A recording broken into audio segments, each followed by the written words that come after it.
Неге кей адамдар миллионер болады, ал кейбірі өмір бойы кедей күйінде қалады?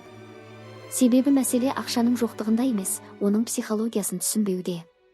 Сәлем достар. Бүгін біз бірге Морган Хаузелдің ақшаның психологиясы атты кітабындағы ойларды талдаймыз. Бұл кітап сіздің ақшаға, байлыққа және өз өміріңізге деген көзқарасыңызды түбегейлі өзгертеді. Егер сізге осындай ойландыратын кітаптар мен терең талдаулар ұнайтын болса, міндетті түрде лайк басыңыз, арнаға жазылыңыз және қоңыраушаны басыңыз. Ал енді кеттік. Қаржылық діңк. Біз әртүрлі ұрпақпыз. Әрқайсымыз әртүрлі табыс тапқан, өзге құндылық ұстанған ата-ананың баласымыз. Әлемнің түрлі аймақтарында өмір сүрдік, түрлі экономикалық жағдайларда дүниеге келдік. Сол себепті әрқайсымыздың ақшаға деген көзқарасымыз бен сезіміміз де бөлек. Мысалға, қор нарығы мен инфляцияны алайық. 1970 жылы туғандар жас кезінде S&P 500 индексінің 10 есеге өскенін көрді.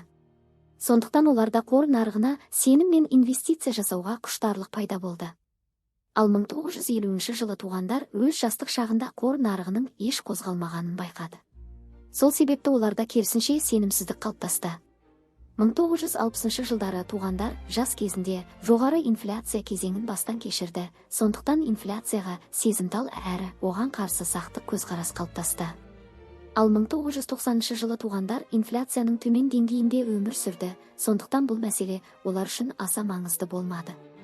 Яғни, адамның жас шағындағы экономикалық тәжірибесі оның инвестицияға, ақшаға және қаржылық шешімдерге деген көзқарасын түбегейлі қалыптастырады. Әркім өз шешімін сол сәттегі білімі мен өмір тәжірибесіне сүйеніп қабылдайды. Ол білім ата-анасынан, ортасынан және өмір бойы жинаған түсінігінен қалыптасады. Иә, кейде адамдар адасуы мүмкін, ақпарат жетіспей немесе қате шешім қабылдайды, бірақ ол шешім дәл сол сәтте олардың өмір логикасына сай келеді. Хаузел былай дейді: адамдар ақшамен байланысты бір түрлі істер жасайды. Бірақ ешкім жынды емес. Әрқайсымыздың өмірге өз көзқарасымыз бар. Ақшаны басқарудың бір ғана дұрыс жолы жоқ. Сондықтан ешкім жынды емес, біз бәріміз өз тәжірибемізге сай шешім қабылдаймыз. Құрама пайыздың патшалары. Уоррен Баффет әлем тарихындағы ең ұлы инвесторлардың бірі екені даусыз. Бірақ таңғаларлығы, оның 84,5 миллиард долларлық байлығының 81,5 миллиарды ол 60 жастан асқаннан кейін жиналған. Хаузел былай түсіндіреді: көпшілік елемей кететін ең қарапайым шындық, Баффеттің байлығы оның жақсы инвестор болғанынан ғана емес, бала кезінен бастап үздіксіз инвестиция жасап келе жатқанынан. Баффет 10 жасында инвестицияны бастап құрама пайыздың compound interest күшін ерте түсінді. Мысалы, сен $1000 8% мөлшерлемемен инвестицияладың делік. бір жылдан кейін сен $80 пайда табасың. Егер келесі жылы сол $80 соманы тағы да 8% мөлшерлемемен өсірсең, табысың 86,4 болады.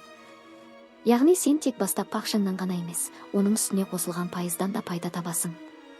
Міне, уақыт өте келе пайызға пайыз қосылып, байлық экспоненциалды өседі. Бірақ бұл құбылыстың нәтижесі адамдарға көбіне түсініксіз, тіпті қисынсыз көрінеді, сондықтан көпшілік оның күшін бағаламайды. Баффет 10 жасынан бастап инвестиция жасап, 30 жасында ақ миллионер болды. Ал егер ол көпшіліктей 20 жасында саяхаттап, сәнді көлік алып, уақытының көбін көңіл көтеруге жұмсағанда ше. Мәселен, егер ол 30 жасында $25,000 капиталмен бастап, 60 жасына дейін жылына 22% табыс тапқанның өзінде, оның байлығы бүгін бар болғаны 11,9 миллион болар еді. Бұл нақты байлығынан 99,9%-ға аз. Сондықтан оның табысының сыры ерте бастауда және ұзақ уақыт бойы тұрақтылықта. Баффеттің шеберлігі инвестицияда, бірақ оның нағыз құпиясы уақыт пен құрама пайыздың күші. Тағы бір мысал, Джим Саймонс деген хедж қор басшысы бар. Ол 1988 жылдан бері жылына орта есеппен 66% табыс тапқан. Бұл Баффеттен әлдеқайда жоғары көрсеткіш. Бірақ оның байлығы $21 миллиард, яғни Баффеттен 75% аз. Неге бұлай? Хаузел мұны былай түсіндіреді: Саймонс инвестицияда өз қарқынын тек 50 жасында тапқан.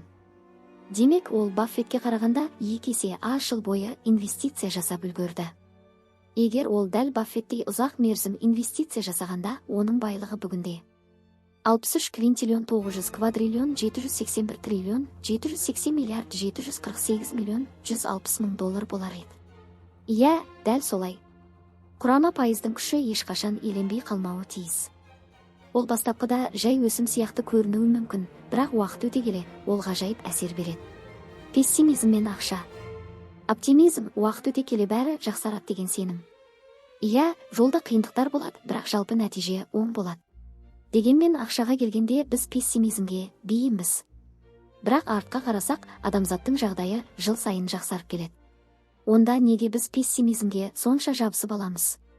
Жауабы қарапайым, жақсы нәрсе баяу келеді, ал жамандық кенеттен.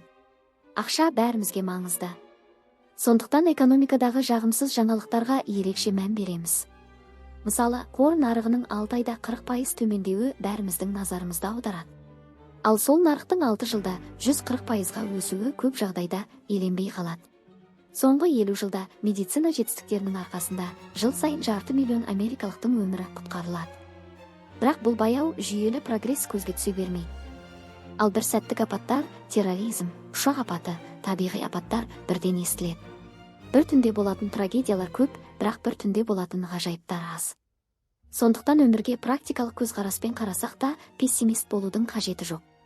Иә, қиындықтар болады, бірақ ұзақ мерзімде бәрі жақсарады.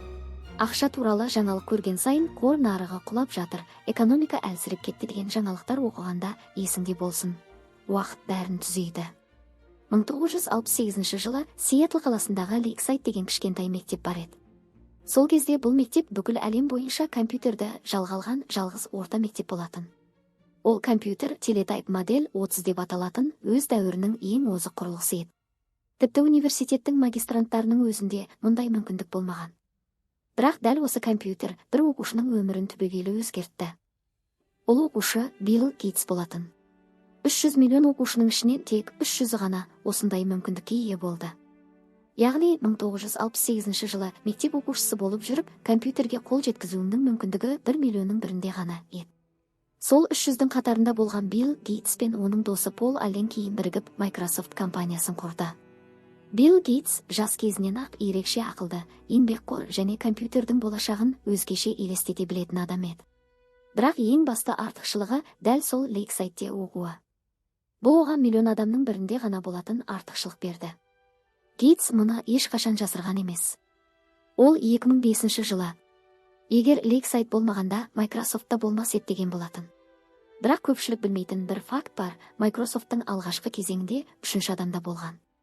Ол Кент Эванс. Кент те сондай ақылды, сондай алғыр еді. Ол да Гейтс пен Алленмен бірге Microsoft'тың негізін қалаушылардың бірі бола алар еді. Бірақ өкінішке қарай, ол ешқашан ол күнге жете алмады. Ол мектеп бітірмей тұрып альпинизм кезінде қайтыс болды. Орта мектеп оқушысының осындай апаттан қаза табуының ықтималдығы да 1 миллионның бірінде. Яғни Гейтс пен Алленнің ғажайып сәттілігі сияқты, Кент Эванс дәл сондай сирек, бірақ қарама-қарсы оқиғаны бастан өткерді. Хаузел мұны былай түсіндіреді. Бақыт пен тәуекел бір-біріне ұқсас егіз ұғым. Жел мен толқын секілді. Олар қайықтың бағыты мен жылдамдығын анықтайды.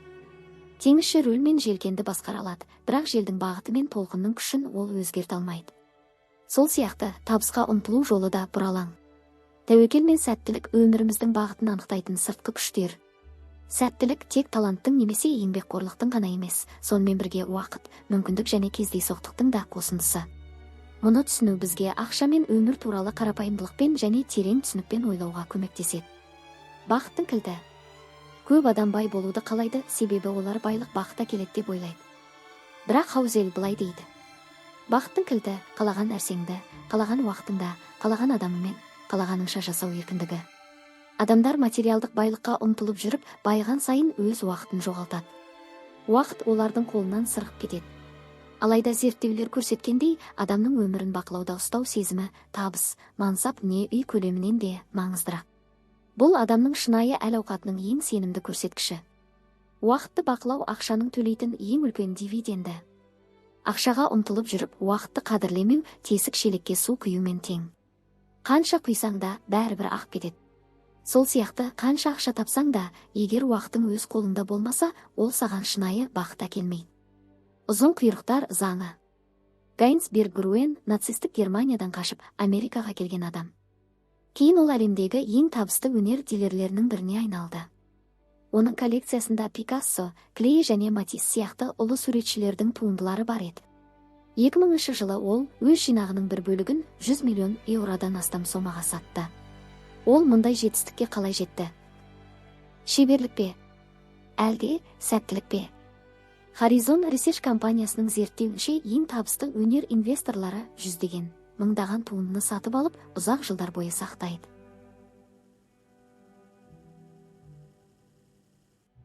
Олардың тек аз бөлігі ғана кейін танымал болып, үлкен табыс әкеледі. Яғни бастысы әрқашан дұрыс таңдау жасау емес, әр тараптандыру және ұзақ күту. Белгруенің сатып алған картиналарының 99% көп пайда келмеген. Бірақ қалған 1% Пикассо сынды ұлы суретшілердің еңбектері болып шықты. Сол аз бөлігі оның байлығын еселеп арттырды. Мұндай құбылысты ұзын құйрықтар long tails деп атайды, яғни аз ғана сәтті оқиға барлық нәтижелердің басым бөлігін анықтайды. Бұл заң тек өнерде емес, бизнесте, инвестицияда да жұмыс істейді. Мысалы, венчурлық капиталда ондаған стартаптың көбі сәтсіздікке ұшырайды. Бірақ тек бірнешеуі ғана 20 есе, тіпті 100 есе табыс әкеліп, бүкіл қордың шығынын өтейді. Amazon мысалы 2018 жылы Amazon жалғыз өзі S&P 500 индексінің жалпы өсімінің 6%-ын қамтамасыз етті. Бірақ Amazonның өз ішінде де табыстың көбі тек екі бағыттан келді. Amazon Prime және Amazon Web Services. Осы екі өнім компанияның барлық сәтсіз жобаларының орнын толтырды. Firephone саяқ. Firephone сәтсіз шыққаннан кейін Джефф Безос инвесторлардан кешірім сұрамады. Керісінше ол былай деді: егер сіз Firephone-ды үлкен сәтсіздік деп ойласаңыз, біз дәл қазір бұдан да үлкен сәтсіз жобалармен айналысып жатырмыз. Әзіл емес. Кейбірі Firephone-ды ұсақ нәрсе етіп көрсетеді. Безос мұны жақсы түсінеді. Көп жобада қателесу қалыпты жағдай. Маңыздысы сол жобалардың ішінен 1% ұзын құйрық табыс табу мүмкіндігін жасау. Көпшілік тек соңғы нәтиженің өзін көреді. Бірақ оған дейінгі жүздеген сәтсіздік көзге көрінбейді. Хаузел мұны түсіндіру үшін стендап комиктің мысалын келтіреді. Netflixтегі шоуын көргенде біз мына комик керемет қой деп ойлаймыз. Бірақ біз оның ондаған клубта жүздеген көрерменнің алдында сәтсіз әзілдерін сынап жүргенін көрмейміз. Netflix шоуы сол сынақтардың ең сәтті 1%-ның жинағы ғана. Қалған 99% орташа күлкісіз немесе жай ғана тәжірибе болған. Инвестиция және ұзын құйрықтар.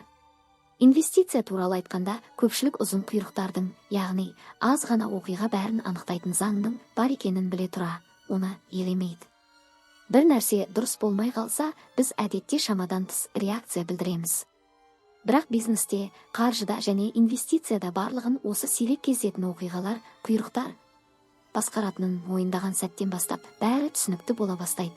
Көп нәрсе сәтсіздікке ұшырайды, үйренсе, жай жұмыс істемейді. Есіңде болсын, Уоррен Баффет өмір бойы таңдаған шамамен 500 акцияның ішінде тек оны ғана оның байлығының басым бөлігін қамтамасыз еткен. Жақсы инвесторлардың өздері де бар болғаны жарты жағдайда ғана дұрыс шешім қабылдайды. Жақсы көшбасшылар да солай шешімдерінің жартысы ғана сәтті болады.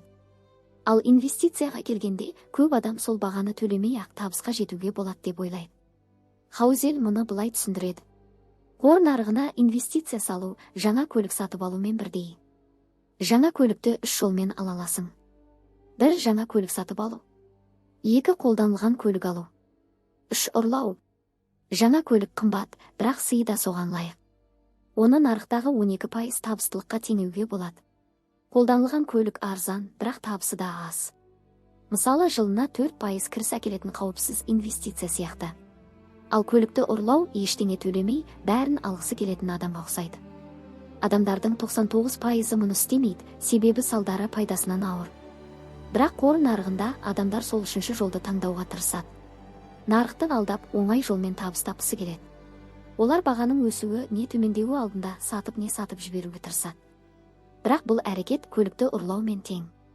Мысалы, сен зейнетке шығуға дайындалып, 30 жыл бойы жылына 11% табысқа ұмтылдың делік. 1950 және 2019 жылдары Dow Jones индексі орта есеппен жылына 11% табыс беріп отырған. Бірақ ол жылдар ішінде баға кейде өте жоғары, кейде өте төмен болды. Көп адам осы өзгерістерден қорқып, нарықтан тез кіріп, тез шығып кетуге тырысады. Олар тұрақсыздықтың, қорқыныштың және тәуекелдің бағасын төлеуден қашады. Бірақ сол баға табыстың нағыз кілті. Инвестицияда төленетін баға тек ақша емес. Ол сенің эмоцияларың, қорқынышың, белгісіздікпен күресуің. Табысты инвестор болу үшін осы бағаны қабылдай білу керек. Бұл баға әрқашан көзге көрінбейді, бірақ ол бар, және оны төлеу қажет. Маңыздысы өзіңді сендіру. Нарықтың ақысы айыппұл емес, ол билет құны. Мен оны төлеуге дайынмын. Осы көзқарас болғанда ғана инвестициядан ләззат алуға болады. Бағаны төлеуден қорықпа, оны қабылда. Гедоникалық жүгіру жолы, яғни жеткіліктілік ұғымы. Қашан жетеді дегенді білу ең маңыздысы. Hedonic adaptation немесе hedonic treadmill деген ұғым бар. Адам бір мақсатқа жеткен сайын жаңа мақсат қойып алға жылжи береді. Мақсатқа жетсе де тоқтамайды. Берни Мейдов пен Гупта осының айқын мысалы. Екеуі де аса ауқатты, бәрі бар адамдар еді. Бірақ олар үшін ешқашан жетеді деген сәт болған жоқ. Ақшаның бәрі жеткіліксіз болып көрінді, ақыры қылмыс жолына түсті. Жеткіліктілікті білмей, байлық пен табысқа ұмтылу шексіз баспалдаққа шығумен тең. Қанша жоғары көтерілсең де, әрдайым келесі баспалдақ болады. Сол шексіз ұмтылыс ақырында бақыт пен қанағаттың жоғалуына келеді. Бұл тек ақша жайлы емес. Бұл өмірдің, ойдың және өзіңді түсінудің жолы. Арнада бол, бірге өсеміз, бірге ойланамыз.